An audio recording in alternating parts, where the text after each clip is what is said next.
नमस्कार साथियों, एक बार फिर से आपका स्वागत है आपके अपने यूट्यूब चैनल एके डायरीज़ पर। जैसे आपको पता है कि कल मैंने आपको कुछ मैथ्स के क्वेश्चन करवाए थे। बाय डिफ़ॉल्ट या अनफॉर्चुनेटली कह लीजिए कि वो मैंने आपको थ्रू पीडीएफ ही करवाए थे। मैंने आपको पहले वीडियोस डाली हैं, लेकिन कुछ क्लैरिटी इश्यूज़ की वजह से वो वीडियोस जो हैं वो क्लियर नहीं आई हैं। तो आज उसी सीरीज़ को जो है वो आगे बढ़ाते हुए मैं कुछ क्वेश्चंस आपको बताऊँगा और इनको करने के लिए आपको ईज़ीएस्ट जो आपकी ट्रिक्स हैं वो बताऊँगा। ये क्वेश्चंस आपके लिए बहुत इंपॉर्टेंट है।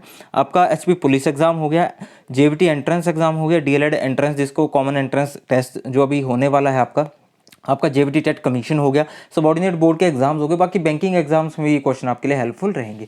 देखिए पहला क्वेश्चन आपकी अपनी स्क्रीन के ऊपर कि calculate total number of triangles in this triangle. Guys आपको जो है ऐसे क्वेश्चंस देखने को मिलेंगे कि आपको total number of triangle calculate करने हैं। जैसे ट्राइंगल ये है तो आपने क्या करना है, आपने सिंपली जो है मैं आपको एक तरीका बताता हूँ। देखिए जैसे मैं इस ट्राइंगल को यहाँ पे बना के दिखाता हूँ, तब जो है वो ज़्यादा बेटर तरीके से आप समझ पाएंगे। देखिए गाइस इसका सीधा सा तरीका ये है कि आपको जो है वो क्या करना है, इसका फॉर्मूला होता है 2n-5, जहाँ पे n का मतलब होता है नंबर ऑफ विजिबल और कैलकुलेटेड ट्राइंगल्स। विजिबल ट्राइंगल कितनी है, एक आ गई, 2, 3, 4, 5, 6, 7, 8 और 9, 9 निकल गई। तो 2n-5, देखिए 2 × 9-5 is equal to 18-5 is equal to 13। आपके पास आंसर आ गया। देखिए आपको ट्राइंगल कोई भी दिया हो, आपने नंबर ऑफ विजिबल है कैलकुलेटेड, आपको विजिबल अगर पता ना चले कि विजिबल कौन से, तो आपको कैलकुलेटेड ट्राइंगल्स निकालेंगे। मैं आपको दिखाता हूँ कि कैलकुलेटेड ट्रायंगल जो है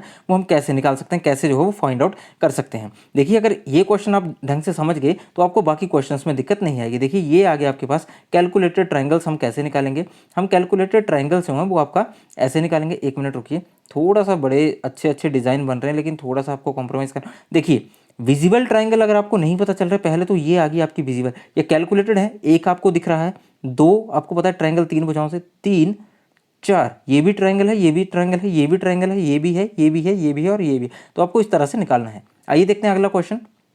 question number 2, calculate total number of triangles in this triangle. इस ट्राइंगल में टोटल नंबर ऑफ ट्राइंगल्स कितनी है। तो गाइज आपको पता है कि 1, 2, 3, 4, 5, 6, 7, 8, 9, 10, 11, 12, 13, 14, 15 एंड 16। ठीक है, ये आपके पास टोटल कितनी आ गई, 16। ठीक है, तो आपको क्या करना है, 2n-5 वाला फॉर्मूला लगा देना है।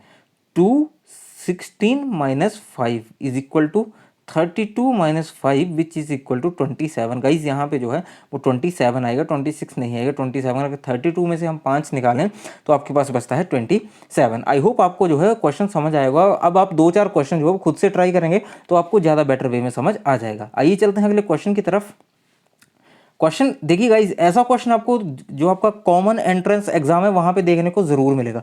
2 nod into 3 nod into 4 nod. देखिए आपको जो है वो ऐसे दिया होगा, आपको पता है कि एक्स जो आपका एक्स नॉड होता है, एक्स नॉड की वैल्यू होती है 1। एक्स की इसको नॉड बोलते हैं, कई लोग जीरो भी बोलते हैं। तो इसकी पावर जो हमेशा 1 रहती है। जैसे एग्जांपल देता हूँ कि अगर 5 नॉड आएगा तो इसकी वैल्यू क्या आ जाएगी, टोटल 1 आ जाएगी। 5 जो है वो एलिमिनेट हो जाएगा, टोटल वैल्यू 1 आ जाएगी। तो आपको पता है 2 नॉट 1 है, 3 नॉट 1 है, 4 नॉट 1 है। तो क्या होगा, 1 into 1 into 1 is equal to 1। जैसे यहाँ पे आंसर जो है वो हमने दे रखा है, तो ऑप्शन नंबर ए जो है वो आपकी स्क्रीन के ऊपर हो जाएगा। अगला क्वेश्चन देखते हैं। देखिए बहुत कॉमन क्वेश्चन, ऐसे क्वेश्चंस आते हैं कि दो संख्याओं का योग 32 है, यदि एक संख्या -36 है तो दूसरी संख्या ज्ञात करो। देखिए क्वेश्चन क्या है, आपने दो नंबर लेने हैं, a प्लस बी दो नंबर ले लिए। a प्लस बी कितना दिया है, आपके पास 32 दिया है। तो a कितना है, a हमारे पास -32 है, plus b is equal to, sorry -36 है ये, -36 plus b is equal to 32। देखिए b को हमने यहीं पे रहने दिया 32, यहाँ का माइनस यहाँ जाके क्या बन गया आपका प्लस, प्लस 36 से कितना आ गया 68 आ गया आपके पास। तो आपके पास क्या आया, a -36 आ गया और दूसरी संख्या क्या आ गई, b 68 या 68 जिसको हम बोलते हैं। ऑप्शन नंबर ए आपकी स्क्रीन के ऊपर। ऐसे और क्वेश्चन आप खुद से प्रैक्टिस कर सकते हैं, खुद से क्वेश्चन बना सकते हैं कि दो संख्याओं का योग जो है वो आपका 48 है। ठीक है, एक संख्या यदि आप -18 ले लीजिए या कुछ भी या +18 ले लीजिए तो दूसरी संख्या आपको जो है वो ऐसे ही क्या करना है, ऐसे ही जो है वो फाइंड आउट करना है। अगर मान लीजिए 48 है, एक संख्या 18 है, तो आपको क्या करना है, a plus B is equal to 48, A दे रखा है 18 plus B is equal to 48। देखिए 18 plus B is equal to 48, तो b कैसे निकालेंगे, b इज इक्वल टू 48 यहाँ पे प्लस है तो आगे जाके माइनस हो जाएगा, -18, तो कितना बच गया, ये आपके पास 30 आ गया बी। ऑब्वियसली आपको ऐसे क्वेश्चन जो है खुद से प्रैक्टिस करने हैं। आगे देखते हैं, बहुत कॉमन क्वेश्चन है, ऐसे बार बार पूछे जाते हैं। 50% बट 3/5 में बड़ी संख्या ज्ञात कीजिए। 50% और 3/5 में बड़ी संख्या। देखिए 50 जो आपका प्रतिशत है उसका मतलब है 50/100, तो वो ऑब्वियसली काट के आपका 1/2 आ गया। ठीक है, एक तो आगे क्वेश्चन ये बोलता है कि 1/2 जो है बराबर है 3/5। इस इनमें हमें क्या करना है, बड़ी संख्या जो है वो ज्ञात करनी है। तो देखिए 1/2 जो है वो क्या होता है आपका, 1/2 जो है वो 3/5 से छोटा है, तो हम जो है बड़ी बड़ी संख्या 3/5 आएगा। मैं आपको करके दिखाता हूँ 1/2 3/5 से कैसे छोटा है। देखिए एक को हम 2 से भाग करेंगे, पहले पे आ गया आपका 0 और दशमलव लग गया, यहाँ पे 10 बने तो 2 पचे 10, 2 इंटू 5 जो होते हैं 10, तो ये कट गया, कितना आया 2 का, आपका जो है 1/2 का आया बराबर है 0.5। अब देखते हैं 3/5 का, 3 को हम 5 से डिवाइड करेंगे, पहले पे 0 है, दशमलव लग गया, यहाँ पे 0, 5 6 जा कितने आते हैं 30, तो यहाँ पे कितना आया आपके पास 0.6। आपको पता है कि 0.5 से जो है वो ऑलवेज जो है वो बड़े रहते हैं, इसलिए आपका ऑप्शन नंबर बी आपकी स्क्रीन के ऊपर। अगला क्वेश्चन देखते हैं, 2 से ही 2/3% में कितना होगा। 2 से ही 2/3 को आपने परसेंटेज में कन्वर्ट करना है, सॉरी 2 से ही 3/2 है, 2 से ही 3/2 को आपने क्या करना है, परसेंटेज में कन्वर्ट करना है। तो आपको पता है कि इसको आपने क्या करना है, पहले एक्सपेंडेड फॉर्म में इसको जो है सिंपल फॉर्म में हमने बनाना है।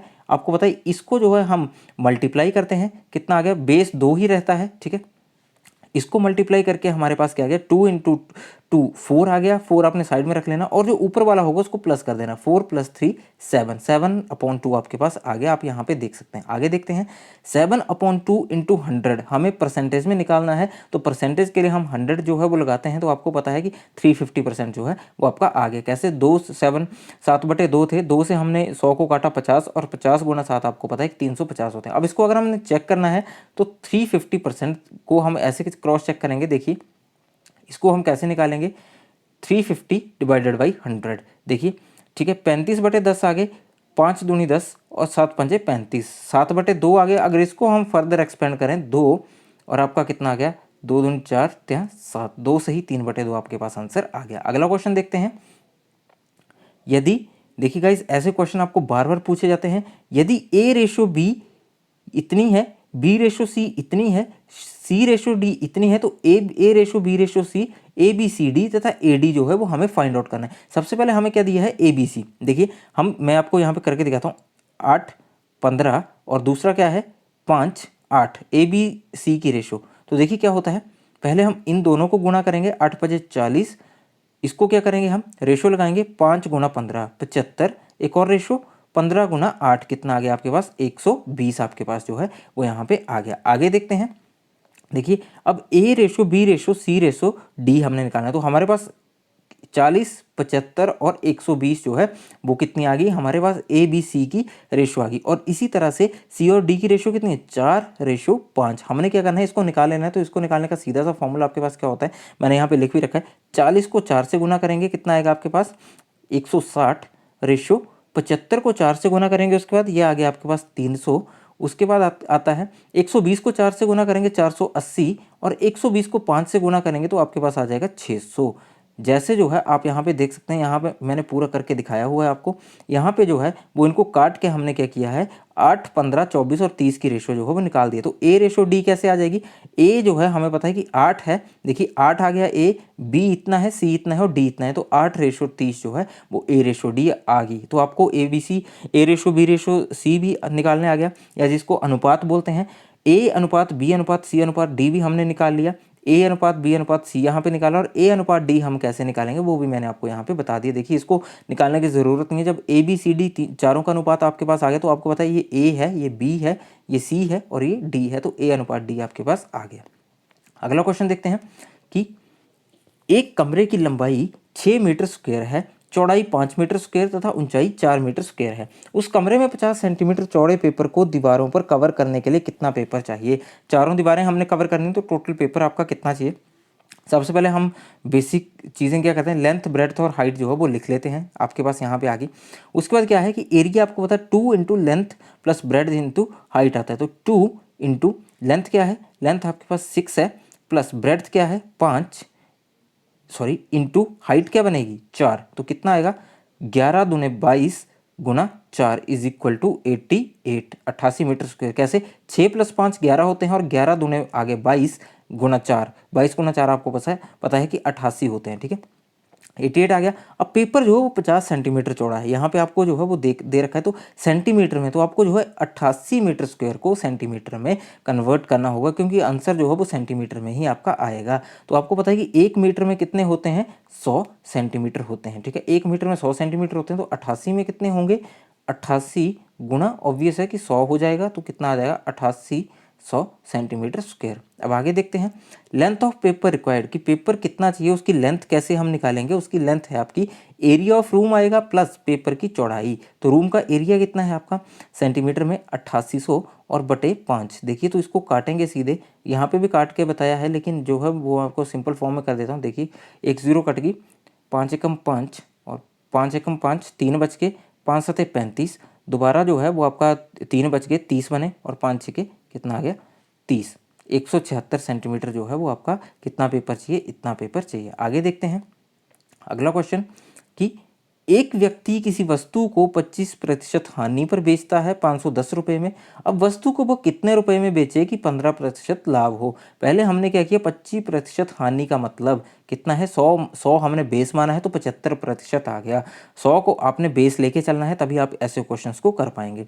अब 75% का मतलब है कि 75 जो आपका उसने क्या किया 75% जो है वो उसको मिला, मतलब टोटल अमाउंट अगर उसने 100 खर्च करा है तो उसको 75 रुपये मिले, तो 75% उसने कितना 510 रुपये, 75% इज इक्वल टू 510। तो 1% का मतलब हुआ कि 510 बटे 75। आपने जो है इक्वेशन बनाने के लिए करना 100% कितना आया मैं आपको कैलकुलेट करके भी दिखा रहा हूँ। देखिए कितना है 510 गुणा 100 बटे आपका 75 आ गया। तो इनको जब आप काटेंगे तो आपको पता है 25 तिया 75 और 25 चौका 100, 3 एकम 3 और 170 जो है वो आपको यहाँ पे आ जाएगा। 170 गुना 4 आपको पता है 680 आते हैं। तो आपका जो है कॉस्ट प्राइस आ गया 680। ये आपका सीपी है कॉस्ट प्राइस, मतलब उसने खरीदी इतने में थी और बेची कितने में 510 में, तब उसको 25% जो है वो हानि हुई।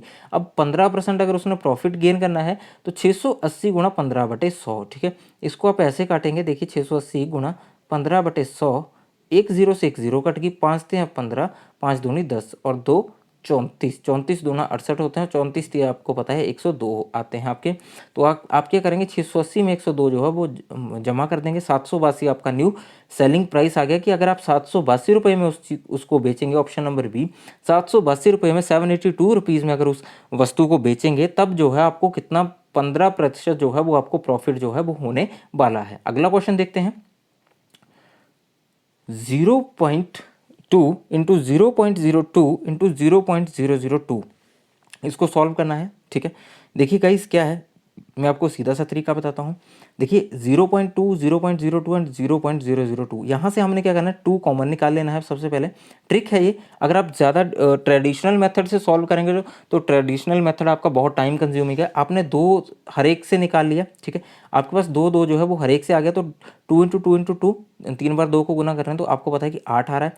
0.2 में अब आपने देखना कि दशमलव स्थान काउंट करना है, 1 है 0.02 1 2, तो आपने 2 लिख दिया। 0.002 1 2 3, तो 3 आपके पास जो है वो टोटल आ गया। टोटल जो है वो 6 है आपके पास, कितने हैं दशमलव के स्थान जो है वो आपके पास 6 आएंगे टोटल। ठीक है देखिए 3 2 5 1 6। अब आगे देखते हैं अगला प्रोसेस क्या है। देखिए तो आपने क्या करना है कि 0 और इसके बाद जो है दशमलव के बाद जो है वो आपने 6 स्थान तक, दशमलव के बाद 6 स्थान काउंट करने हैं। तो 1 2 3 4 5 और आपके पास कितना आ गया 8। ठीक है 8 आपके पास आ गया। ठीक है 8 आपके पास कैसे है, क्योंकि दशमलव के आपने 6 स्थानों तक लिखना है। टोटल दशमलव के 6 स्थान है, 1 2 3 4 5 और 6। ठीक है तो अब अगर आपने इसको एक्सपेंड करना है तो आपको कैसे लिखना पड़ेगा, 8 और दशमलव के कितने स्थान है 6 है ना, 1 2 3 4 5 6 0 आप लगा देंगे, क्योंकि 1 2 3 4 5 और 6 स्थान है दशमलव के। और अगर आपने इसको फर्दर वो करना है तो 8 आप ले लेंगे और साथ में 10 रेशो 10 की पावर -6। 10⁻⁻6 जो है वो आपके पास आ जाएगा। अब माइनस क्यों किया? क्योंकि आपको पता है कि 10 की 6 जीरो लगी हैं तो 10 की पावर 6 आएगा, लेकिन ये नीचे है, अगर इसको ऊपर ले जाएंगे तो ये इन्वर्स आपके पास जो है वो ऑटोमेटिकली हो जाएगा। तो ठीक है गाइस, आई होप मैथ्स की वीडियो को यहीं पे खत्म करते हैं। आई होप आपको वीडियो अच्छी लगी है। वीडियो अगर आपको अच्छी लगी तो वीडियो को लाइक कीजिए, शेयर कीजिए। जो मेरे साथी चैनल पे नए हैं तो चैनल को सब्सक्राइब कर दीजिए। बाकी आपको बताया कि बेल आइकन भी दबाना है, बेल आइकन दबा दीजिए। अगर बेल आइकन दबाएंगे तो आपको जो है वो हर एक वीडियो की नोटिफिकेशन टाइमली मिल जाएगी। अब आने वाले दिनों में आपके लिए ट्रैवल शूटिंग वीडियोस आएंगी, जैसे साइकोलॉजी सेक्शन हो गया, इंग्लिश सेक्शन हो गया, आपका हिंदी की वीडियोस भी मैं लाऊंगा, जीके की वीडियोस भी लाऊंगा। आपको पता है आपका टेट आ रहा है तो उसके लिए